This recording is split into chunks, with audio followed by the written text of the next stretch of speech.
dia, estamos começando agora mais um programa Média de Casa. Eu sou a Gabi. Meu nome é Homero. Eu sou a Gabi. Obrigada a você que está acompanhando a gente daí da sua casa. E hoje a gente vai falar sobre uma doença, né, que ela vem se repetindo em ciclos desde que teve a primeira epidemia dela na década de 80. Em 2002 ela foi considerada um problema de saúde pública no Brasil e são notificados ao ano milhões de casos. Então é bastante importante que a gente discuta sobre isso. Vocês sabem qual doença que é? Dengue! É isso aí, gente. É a dengue. E ela é causada por um vírus do gênero flavivírus. E são conhecidos até hoje 4 sorotipos: o dengue 1, 2, 3 e o 4. E a transmissão acontece através da picada da fêmea do Aedes aegypti. Então tomem cuidado, pessoal. Essa transmissão ela acontece em 2 fases. Tem a fase dentro do homem, quando ele se infecta e o mosquito vai lá e pica ele. E tem a fase dentro do mosquito, que é quando o mosquito pica o homem infectado e fica com esse vírus pro resto da vida dele. Agora, para explicar melhor pra gente como é que são os sintomas, tá? A gente vai receber também uma pessoa que teve dengue, que é a nossa convidada. Pode vir, Gabriela. Oi, tudo bem, Gabriela? Tudo bem? Oi, gente. Pode ficar à vontade, se quiser um cafezinho. Então, Gabriela, você teve dengue, né, recentemente. Conta pra gente como é que foi, né, como que você se sentiu, os sintomas, assim. Então, eu fui diagnosticada com dengue e quando o médico me disse, ele disse que existia 3 fases. A fase febril, a fase crítica e a fase de recuperação. Os meus sintomas principais foram da fase febril, que eu senti muita febre, variando de 39 a 40 graus, muita dor no corpo, dor de cabeça constante e também tinha uma dor nas articulações, que me incomodava bastante. E além disso, surgiu no meu corpo umas manchas bem vermelhas, sabe? E teve também uma dor que ele me falou que chamava dor retroorbitária, que era ao redor dos olhos, que incomodava também muito. Além disso, eu tive fraqueza, sabe? Muito suor, muito cansaço e também era constante diarreia. E quanto tempo durou esses sintomas, Gabi? Foi mais ou menos uns 7 dias. Nossa, bastante tempo mesmo. Isso. Obrigada, viu, Gabi, pela sua participação, por conversar aqui com a gente. E é muito legal você ter dado esse depoimento, que se o pessoal aí de casa tiver com algum desses sintomas, procure assistência médica que pode ter sinal de dengue. E agora, obrigada, Gabi.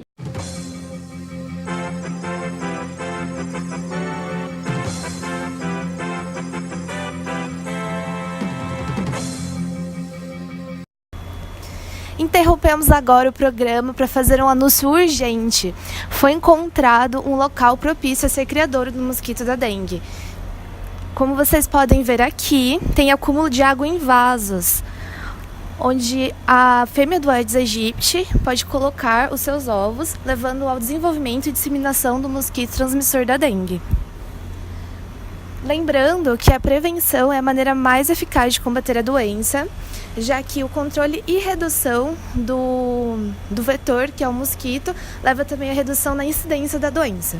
É papel da vigilância epidemiológica levantar os índices larvários e identificar os criadouros em períodos não epidêmicos, para que assim possa realizar ações e medidas para evitar uma futura epidemia. Em períodos epidêmicos, é necessário intensificar as ações rotineiras, ou seja, visita casa a casa, mobilização da população e mutirões de limpeza. Como medida de prevenção pessoal, pode ser utilizado repelentes compostos por DEET e R3535 ou Icaridin, além de utilização de roupas compridas, né, que evitem a exposição de pele, mosquiteiros e inseticidas domésticos. Como já foi dito anteriormente, é importante evitar o acúmulo de água parada, ou seja, manter as caixas da água sempre fechadas, colocar areia nos pratinhos dos vasos de água, trocar semanalmente a água dos potinhos de água de animais domésticos e também, no caso de plantas aquáticas, como a gente vê aqui, também trocar semanalmente a água e limpar os vasos. Também evitar o acúmulo de água parada da chuva sobre lajes, entre outras medidas. Voltamos agora com o programa Média de Casa.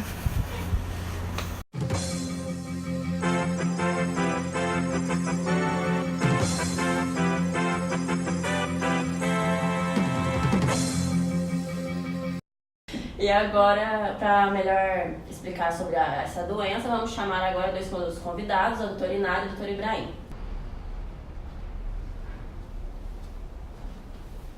Olá, tudo bem? Bom dia. Olá, Oi, bom dia. Bom dia. Fique à vontade, Com gente. licença. Obrigada. Conta um pouquinho pra gente sobre os sinais e sintomas do tratamento da dengue. Então, sobre as formas da doença, além da forma febril, que a convidada já falou, né, que ela teve a doença, ainda existe a forma crítica, que pode evoluir para a forma grave. O que acontece na forma crítica? A febre ela começa a diminuir sozinha, entre o 3º e o 10º dia após o início da doença, e algumas outras manifestações começam a aparecer. Dentre elas, a gente pode citar a dor abdominal intensa, os vômitos frequentes que não cessam. Além disso, a gente também observa um aumento muito grande do fígado, classificado como hepatomegalia, que é maior do que 2 centímetros. Além disso, também observamos sangramento de mucosas e um aumento progressivo do hematócrito, que é a concentração sanguínea. Tá? Essa forma ela pode evoluir para a forma grave. Na forma grave, o que a gente observa é uma disfunção grave dos órgãos devido a esse prolongamento da doença. Além disso, a gente também pode observar o choque. No quadro de choque, o que a gente observa muito é o pulso, que fica mais rápido, porém mais fraco. Além disso, os casos graves eles podem evoluir para um sangramento grave, com disfunção dos órgãos e extravasamento de plasma. E aí, esse extravasamento de plasma, se ele for muito grande, pode levar a um choque. No caso do choque, o que a gente observa é um pulso rápido e fraco, diminuição da pressão arterial, extremidades frias. A gente observa também um tempo de preenchimento capilar aumentado, pele úmida e pegajosa. E além disso, o que a gente pode observar também em alguns pacientes é algum sinal neurológico, como agitação. Se o choque for prolongado, o que a gente observa é um comprometimento progressivo dos órgãos afetados, além de acidose metabólica e coagulação intravascular disseminada. Então, Gabi, quanto ao tratamento, ele baseia-se na hidratação e avaliar os sinais e sintomas de cada paciente. A dengue ela vai ser dividida em 4 grupos, grupos A, B, C e D. O grupo A não vai apresentar sinais de alarme e nem manifestações clínicas especiais. Vamos fazer a hidratação do paciente, mantê-lo em repouso, tomar paracetamol e dipirona e fazer um acompanhamento ambulatorial. O grupo B ele não vai apresentar sinais de alarme, mas vai apresentar condições clínicas especiais, principalmente para gestantes, lactantes, acima de 65 anos, portadores de doenças autoimunes e diabéticos. Vamos fazer um acompanhamento em unidade de saúde com o leito observado, alguns exames laboratoriais como hemograma completo e hemoconcentração. O grupo C, ele já vai começar a apresentar alguns riscos e alguns sintomas importantes, pode apresentar hemorragia. Nós vamos fazer um acompanhamento hospitalar, vamos fazer o hemograma completo, raio-x e dosagem albumínica. O grupo D, ele já é mais específico, mais importante, ele vai apresentar hemorragias, disfunções de órgãos, dificuldade respiratória e choques. Nós vamos fazer o acompanhamento em tratamento na unidade de terapia intensiva, fazer alguns exames de imagem e fazer a notificação. Com relação à recuperação, o que a gente observa em crianças é menores de 2 anos, como eles não têm como se comunicar, então é um choro muito frequente, eles ficam muito irritados e têm uma certa dificuldade em ingestão de alimentos e líquidos. A gente também observa isso em crianças maiores de 2 anos. Essas crianças maiores de 2 anos, elas vão se apresentar com dificuldade de comer e de ingerir líquidos, uma certa astenia, que é uma fraqueza. Além disso, também, o que a gente pode observar é uma certa sonolência nessas crianças. Já em mulheres gestantes, a gente pode ter sangramentos obstétricos bem importantes e para o bebê pode ser desde aborto até crianças com baixo peso ao nascimento. Tá? Com relação aos exames específicos, a gente pode tentar identificar o agente ou a imunoglobulina que combate, o anticorpo que combate esse agente. Tá? Com relação à imunoglobulina, a gente tenta isolar e identificar a IgM, que é uma imunoglobulina de ação rápida, vamos assim dizer, que é mostrando que a infecção está presente. Com relação ao vírus, a gente pode tentar fazer um isolamento viral ou então a identificação do material genético desse vírus, através da PCR, tá? Que é a de transcrição reversa. Além disso, a gente pode também tentar identificar o antígeno SN1, que pode estar presente, ou então fazer um estudo anatomopatológico com tentativa posterior de isolamento do vírus através de técnicas de imunistoquímica. Certo, muito obrigada, pessoal, pela participação de vocês. E ficamos agora com a nossa correspondente diretamente do Guarujá, Giovana. Boa tarde para o pessoal do Meio de Casa. Estou aqui no Guarujá, litoral de São Paulo, em época de carnaval, um dos locais mais propícios para casos de dengue. Devido ao calor, período de chuvas, grande área de vegetação e concentração de pessoas. Cidade que no ano de 2017 apresentou 43 casos de dengue e no ano de 2018 praticamente dobrou para 81 casos de dengue confirmados. E isso fez a Vigilância em Saúde ficar em estado de alerta para um possível surto em 2019. E é por isso que estou aqui hoje para saber um pouco mais sobre a população e como ela está se prevenindo.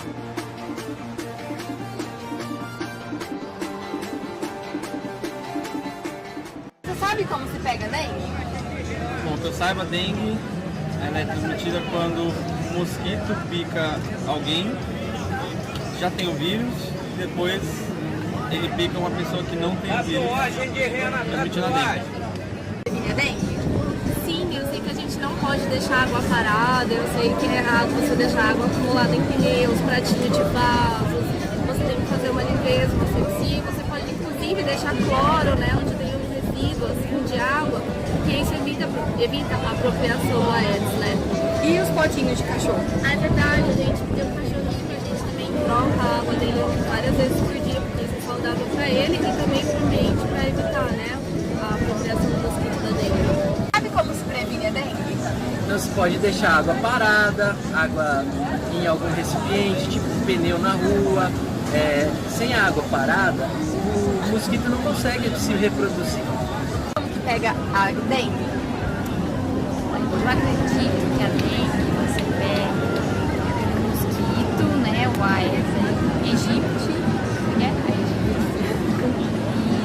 se você deixar a água parada, ele vai se reproduzir na água, e tem que morder alguém que está contaminado, que ele vai se contaminar, e pica outras pessoas e vai transmitir doenças. O que vocês fazem aqui para se prevenir da dengue, Rinaldo? Então, a gente faz bastante uso de cloro na piscina, como você está vendo, nos vasos sanitários, plantas, a gente está sempre pulverizando também para evitar o mosquito. E evitamos plantas também que contêm água. E é isso. Sempre temos também acompanhamento da prefeitura, a cada 2 meses está passando um agente para verificar onde fica a água parada, né? Que dificilmente fica também. A gente está sempre tendo cuidado para não deixar acontecer isso. Tá bom, obrigada. Os moradores aqui já sabem como se prevenir da dengue. Vamos ver se vai ser colocado em prática, né? Então eu fico por aqui. É com vocês, Gabi. Olá, Isabela, Olá, bom dia. bom dia. Pessoal, agora a gente vai conversar com a Isabela, que é uma agente de saúde e tem um trabalho muito importante no controle da dengue, e ela vai explicar pra gente como funciona esse trabalho. Bom, primeiramente, nós temos que fazer a identificação dos suspeitos para fazer o controle da doença. Esse suspeito, ele tem que residir em uma área que tenha ocorrência de transmissão de dengue ou tenha viajado nos últimos 14 dias para áreas que tenham ocorrência da transmissão ou apenas a presença do mosquito Aedes aegypti. Além disso, ele deve apresentar febre, usualmente entre 2 a 7 dias, ou 2 ou mais manifestações como dores de cabeça, dores musculares, dor atrás dos olhos, náuseas ou vômitos ou manchas vermelhas pelo corpo. Além disso, pode ser considerado também caso suspeito toda criança proveniente ou residente em áreas que houve a transmissão da dengue, que estejam com quadro febril agudo e sem infecção aparente. Ainda nós temos mais 2 outros casos suspeitos de dengue. O primeiro é o com sinal de alarme, em que o indivíduo sente dor abdominal intensa, vômitos persistentes e sangramento de mucosas. E o segundo é o suspeito grave, que ele sente taquicardia, hipotensão arterial e sangramento grave com comprometimento de órgãos. Oi, Isa, eu queria que você explicasse um pouquinho pra gente agora como que funciona a notificação desse tipo de doença. Então, Homero, é interessante você ter perguntado isso, porque a dengue é uma doença de notificação compulsória. Então, todo caso que seja suspeito e ou confirmado deve ser informado ao sistema de vigilância epidemiológica. Além disso, os casos de óbitos que ocorreram em áreas que não há sinal de transmissão da dengue devem ser notificados imediatamente e registradas no SINAM. Olha, muito obrigado pela sua participação, Obrigada. Isabela. Agora a gente vai ficar com o nosso professor, Dr. Flávio, diretamente do seu centro de pesquisa.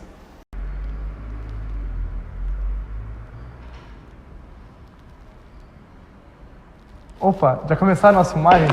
Vamos lá para a aula, pessoal! Bom dia, caros alunos. Meu nome é o professor Dr. Flávio de Lima Filho. Sou médico formado pela Harvard, especialista em infectologia. Estou aqui com vocês hoje para explicar esse quadro sobre diagnóstico diferencial dengue versus zika versus chikungunya. São 3 doenças, ambas espalhadas pelo Aedes aegypti, porém com sintomas diferentes, muito diferentes. Assim muda o seu tratamento. Vamos começar pela febre. A dengue tem uma febre alta superior a 38 graus, de 4 a 7 dias. Enquanto a zika, ela pode se apresentar sem febre ou subfebril durante apenas 1 ou 2 dias infectado. Porém, todas, caso isso aconteça, sendo menor que 38 graus. E por último, a chikungunya tem uma febre alta maior de 38 graus, de 2 a 3 dias. Um outro aspecto que a gente pode explicar é o rush cutâneo e a sua frequência. Na dengue, surge a partir do 4º dia e acontece de 30% a 50% dos casos, ou seja, não é muito frequente. Do rush cutâneo na zika vírus acontece no 1º ou 2º dia, de 50% a 80%, de 90% a 100% dos casos. E enquanto no chikungunya acontece entre o 2º ao 5º dia, 50% dos casos. Mialgia, ou seja, dor muscular, dor no corpo, esse tipo de coisas, acontece com frequência em quase todos os casos de dengue. Enquanto nos zika vírus também apresenta com frequência, mas uma menor, e na chikungunya menor ainda. Porém, quando vamos ao caso de artralgia, que é a dor em articulação, temos que não acontece muito em dengue, acontece com moderada frequência no zika, porém acontece com muita frequência na chikungunya, o que acaba sendo um diagnóstico diferencial entre dengue e chikungunya. A intensidade da dor articular, quando acontece na dengue, acaba sendo leve, enquanto acontece na zika pode ser moderada e de chikungunya pode ser de moderada até intensa. Ademais, temos edema na articulação, que é muito raro acontecer na dengue. Normalmente acontece em zika vírus, não em todos os casos, porém nem em todos. E muito frequente na chikungunya. A conjuntivite acontece raramente na dengue e zika vírus acontece em 50% a 90% dos casos e em chikungunya em apenas 30% deles. Cefaleia é muito presente na dengue e moderadamente presente na zika vírus e na chikungunya. Hipertrofia ganglionar não acontece em dengue, em raros casos, realmente raros casos. Acontece muito frequentemente no zika vírus e moderadamente na febre chikungunya. A discrasia hemorrágica acontece moderadamente na dengue, ausente em zika vírus e muito pouco em chikungunya. Risco de morte na dengue é alta, principalmente quando você está infectado pela 2ª ou 3ª vez pelo agente. O risco da morte no zika vírus é muito baixo, porém a gente deve salientar a morte quando acontece em mulheres grávidas, que pode acontecer muitas mortes de seus fetos, através de anencefalias, doenças desse tipo, com deformações neurológicas. Apesar disso, o risco de morte também em chikungunya também acaba sendo moderado. Logo, no acometimento neurológico, ele é muito pouco presente na dengue, porém, deve-se salientar que ele é muito presente no zika vírus, porque ele pode causar casos de futuras doenças neurológicas, como síndrome de Guillain-Barré, em indivíduos que já o tiveram.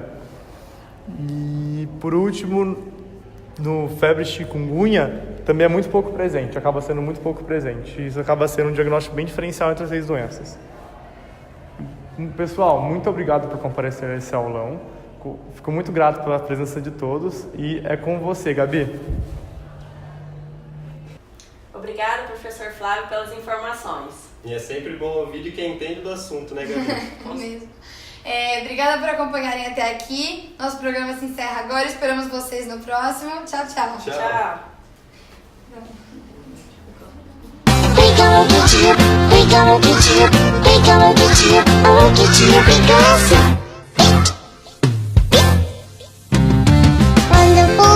O abdezip fica na paixão. Quando for o abdezip fica na paixão. Dá muito. Fica um quentinho, fica assim. E aí, com repelente? Não pica, o moquitinho vai assim. Não pica, o moquitinho vai assim. Este medicamento é contraindicado em caso de suspeita de dengue.